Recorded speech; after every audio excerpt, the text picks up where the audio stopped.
오늘 우리에게 주신 하나님의 말씀은 마태복음 10장 34절에서 39절의 말씀입니다. 내가 세상에 화평을 주러 온 줄로 생각하지 말라. 화평이 아니요 검을 주러 왔노라. 내가 온 것은 사람이 그 아버지와 딸이 어머니와 며느리가 시어머니와 불화하게 하려 함이니 사람의 원수가 자기 집안 식구니라. 아버지나 어머니를 나보다 더 사랑하는 자는 내게 합당하지 아니하고 아들이나 딸을 나보다 더 사랑하는 자도 내게 합당하지 아니하며 또 자기 십자가를 지고 나를 따르지 않는 자도 내게 합당하지 아니하니라. 자기 목숨을 얻는 자는 잃을 것이요 나를 위하여 자기 목숨을 잃는 자는 얻으리라. 아멘. 오늘은 예수님을 따르는 것이라는 주제로 여러분과 말씀을 나누어 보려고 합니다. 우리가 성경을 종종 보다 보면 말씀이 모순되어 보이는 경우가 있습니다. 그 대표적인 본문이 오늘의 본문입니다. 예수님은 오늘 세상에 화평을 주지 않으러 오셨다. 그리고 검을 주러 왔다라고 말합니다. 본문을 언뜻 보기에는 세상에 불화를 주시러 온 예수님이 아닌가 싶습니다. 그러나 예수님은 이 땅에 화평과 평안을 주시기 위해 오신 분임을 우리는 이미 알고 있습니다. 그런데 오늘 본문에서는 예수님께서는 자신을 검을 주러 왔다, 불화하게 하려 왔다라고 말씀하십니다. 예수님은 왜 이렇게 말씀하실까요? 바로 세상 안에 있는 그리스도인들을 향하여 말씀하는 것입니다. 오늘 본문의 화평이 의미하는 것은 히브리어로 샬롬입니다. 이 샬롬이라는 것은 하나님이 주시는 평안이라는 뜻도 있지만 사람과 사람 사이의 평안, 가정의 번영, 물질적인 축복, 만족스러운 생활이란 뜻도 있습니다. 많은 사람들은 생각했을 것입니다. 예수님을 잘 믿는다면 물질적인, 인간적인 화평을 얻을 수 있을 것이라고 생각을 합니다. 그러나 예수님은 오늘 말씀을 통해 그런 것들을 주지 않는다라고 말씀하여 주시는 것입니다. 우리가 복음을 믿고 예수님을 믿는다는 것은 우리가 놀라운 사건을 겪는 것입니다. 우리 인생의 아름다운 화평을 발견하기도 하고 세상 속에서 평안을 얻기도 합니다. 그러나 예수님을 믿음으로써 오늘 본문처럼 세상 속에서 분쟁과 불화를 겪기도 합니다. 실제로 과거에 복음을 받아들인 것은 가족과의 단절을 의미하기도 했고 그 집안에서 파문을 당하기도 했습니다. 어떤 가정은 그 집에서 내쫓기는 경우도 있었습니다. 몇십 년 전까지만 해도 믿지 않는 가정에서 교회를 다니지 않는다고 말하면 매를 흠씬 두들겨 맞기도 했습니다. 이렇듯 복음을 믿지 않는 것에서 복음을 받아들이고 예수 그리스도를 믿는다는 것은 필연적으로 불안을 가져오게 되는 것입니다. 특히 집안의 종교가 다른 경우에는 더욱 극심하게 됩니다. 예수님은 말씀하십니다. 믿지 않는 곳에서 믿음을 가진다는 것은 가족들과 원수가 된다는 것입니다. 그리고 예수 그리스도를 믿고 미움을 받을지라도 그래도 예수님을 믿을 수 있겠느냐라고 우리에게 말씀하여 주시는 것입니다. 초대교회에서 예수님을 믿는다는 것은 어떤 의미였을까요? 우리가 생각하는 그 핍박 이상으로 핍박을 받아야 했습니다. 교회에 나가고 예수님을 믿는다면 같은 민족인 유대인들에게도 비난을 받아야 했습니다. 하나님을 버린 사람들이라는 취급을 당해야 했습니다. 로마 시민들에게는 로마 황제를 신으로 섬기지 않고 사회를 소란스럽게 하는 사람들이라는 비판을 받아야 했습니다. 경제적으로도 사회적으로도 고립된 삶을 살아야 했습니다. 그리스도를 믿는다는 것, 예수님을 믿는다는 것은 목숨을 걸어야 했던 것입니다. 예수님은 세상이 말하는 화평을 주시지 않는다고 오늘 말씀하고 있는 것입니다. 그런 상황에서 예수님은 우리들에게 요구하고 계십니다. 그리스도를 부모보다 더 가족들보다 더 사랑할 수 있겠느냐? 우리는 어떻게 해야 됩니까? 우리는 그리스도인으로서 하나님을 그리고 그리스도를 먼저 사랑해야 하는 사람들입니다. 그러나 우리는 우리의 삶 속에서 그 우선순위를 잊어버리고 맙니다. 어쩌면 돈이 되기도 하고 어쩌면 명예가 되기도 합니다. 혈연으로 묶인 것을 끊어내기가 힘들 수도 있습니다. 그러나 믿지 않는 가정에서 내가 믿음 생활을 한다면 그 믿음을 통해 불화가 일어납니다. 그렇다면 나는 어떻게 해야 합니까? 물론 지혜롭게 복음을 전하고 지혜롭게 신앙생활을 해야 하는 것은 맞습니다. 그러나 그러한 상황 속에서 우리의 우선순위가 바뀌기가 쉽다는 것입니다. 예수님은 말씀하십니다. 가족들보다 예수님을 더 사랑해야 된다. 가족이 우선순위인 사람에게는 자신에게 합당한 사람이 없다라고 합니다. 오늘 본문이 말하는 것은 우리가 사랑하고 따라야만 하는 우선순위를 말하는 것일까요? 오늘 본문에서 복을 받아들인 사람들이 가족 간의 불화가 나타나고 가족보다 예수님을 더 사랑해야 한다는 것은 자신을 나타내는 것 또한 포기해야 된다는 것입니다. 예수님 시대 때 자신을 보여주는 것은 자신을 보여주고 자신을 증명하는 것은 가족의 이름이었고 자신의 직업이었습니다. 누구의 아들, 누구의 직업이 무엇인 누구 이런 식으로 사람을 지칭하는 것이 일반적이었습니다. 그런데 우리가 예수님을 믿는다고 말하면서 그리스도인이라고 말하면서 나를 나타내는 것, 나를 나대게 하는 것을 내려놓지 못할 때가 너무나 많습니다. 내가 누구인데, 내가 어떤 사람인데, 내가 밖에서 무엇을 했는데 교회 안에서까지 거들먹거리기도 합니다. 그러나 예수 안에서는 그 모든 것이 아니게 됩니다.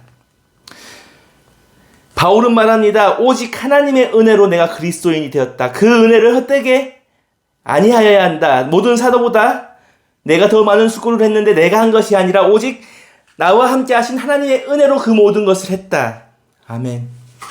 오직 우리는 하나님의 은혜로만 이 땅을 살아갈 수 있음을 기억해야 합니다. 하나님의 은혜로 내가 나 될 수 있습니다. 바울은 하나님의 은혜에 감격하여 자신의 과거를 모두 배설물로 여기기도 했습니다. 베냐민 지파였고 바리새인이었고 가말리엘의 제자였고 그가 가진 로마 시민권 바울이 될 수 있게 해주었던 것은 모두 다 소용이 없고 하나님 앞에서 배설물이라고 바울은 얘기합니다. 그렇습니다. 내가 나 된 것은 오직 하나님의 은혜일 뿐이지 내가 과거에 누구였고 어떤 일을 했던 것은 어떠한 삶을 살았던 것은 중요하지 않습니다. 오직 하나님의 은혜만이 중요한 것입니다. 그렇다면 하나님의 은혜를 아는 사람은 어떻게 해야 됩니까? 예수님의 말씀처럼 자신의 십자가를 지고 나아가야 합니다. 예수님은 말씀하십니다. 자기 자신의 십자가를 지고 따라오라. 이 말씀은 마태복음 16장에서도 베드로와 제자들에게 하신 말씀입니다. 예수님 시대 때 갈릴리 지방에는 반란이 한 차례 있었습니다. 이때 많은 사람들이 십자가에 달려 죽었습니다. 예수님은 자신도 이처럼 십자가에 달려 돌아가실 줄 알았습니다. 그리고 자신이 십자가를 지고 십자가에 달리러 가신 것처럼 제자들에게도 그리고 우리들에게도 말씀하십니다. 너의 십자가를 지고 따라오라. 십자가의 의미는 죽음의 의미도 있습니다. 그러나 그리스도인들에게 이 십자가라는 것은 내 옛사람의 죽음이며 새로운 부활의 시작을 알리는 것입니다. 그런데 우리는 이 십자가를 지기 꺼려합니다. 왜입니까? 십자가를 지고 십자가에 달린다는 것은 내가 십자가를 지고 간다는 것은 다시 말해 말씀에 순종한다는 것은 나에게 시련과 고난, 핍박이 오기 때문입니다. 우리가 왜 십자가를 져야 합니까? 그리스도 안에서 왜 세상의 고난을 당해야 합니까? 세상은 하나님을 싫어하기 때문입니다. 하나님의 진리를 거스리려 하기 때문입니다. 우리가 말씀대로 살려고 하면 세상은 우리를 거부하고 말씀대로 살려고 하면 마찰이 옵니다. 우리가 만약 교회를 다니고 예수님을 믿는다고 말하면서 불순종의 삶을 살고 십자가를 지지 않으면 어떻게 되겠습니까? 세상에서 고난당하는 일 없습니다. 그냥 편안하게 살 수도 있습니다. 그러나 예수님은 말씀하십니다. 자기의 십자가를 지고 따르지 않는 자도 나에게 합당하지 않는다. 그러나 십자가를 지고 고난을 당하는 것을 기뻐한다면 하나님께서 기뻐한다. 그 십자가의 짐, 고난만 있을 것 같지만 그것은 바로 하나님의 영광이기도 합니다. 로마서 8장 18절에서는 이렇게 나옵니다. 생각하건대 현재의 고난은 장차 우리에게 나타날 영광과 비교할 수 없도다. 아멘. 그리고 우리가 십자가를 지고 계속해서 나아간다면 더 중요한 것, 우리의 육체의 죽음을 넘어서 영원한 생명을 얻을 수 있다는 사실입니다. 그러나 우리는 육체의 한계에 갇혀 있을 때가 너무나 많습니다. 우리의 육체의 고난 때문에 더더욱 예수 그리스도와 멀어질 때도 있습니다. 우리의 현실의 문제 앞에서 한없이 나약한 것이 바로 우리들이고 우리의 육체이기 때문입니다. 그러나 우리는 우리 육체의 한계 너머에 있는 그 영원한 생명을 바라보아야 합니다. 예수님은 말씀하십니다. 나를 위하여 자기 목숨을 잃는 자는 얻으리라. 아멘. 예수님은 이 말씀을 마태복음 16장에서도 말씀하십니다. 그리고 자신의 목숨을 그리스도를 위해, 그리고 그리스도인으로서 삶을 살아가기 위해 기꺼이 내놓은 사람들에게 이렇게 말씀하십니다. 사람이 만일 온천하를 얻고도 제 목숨을 잃으면 무엇이 유익하리요? 사람이 무엇을 주고 제 목숨과 바꾸겠느냐? 인자가 아버지의 영광으로 그 천사들과 함께 오리니 그때에 각 사람이 행한 대로 갚으리라. 아멘. 예수님은 말씀하십니다. 육체의 것을 얻고도 영원한 생명을 얻지 못하면 아무 것이 아니다라고 말씀하십니다. 그리고 우리가 받은 고난 가운데 그리스도인으로서 충실하게 살아간다면 그대로 우리에게 갚아주신다고 말씀하십니다. 우리는 이 말씀을 언제나 기억하고 그리스도인으로서 말씀에 순종할 때 그 고난을 달게 받으며 우리의 육체에 너머에 있는 그 영원한 생명을 바라보며 나아가야 할 것입니다.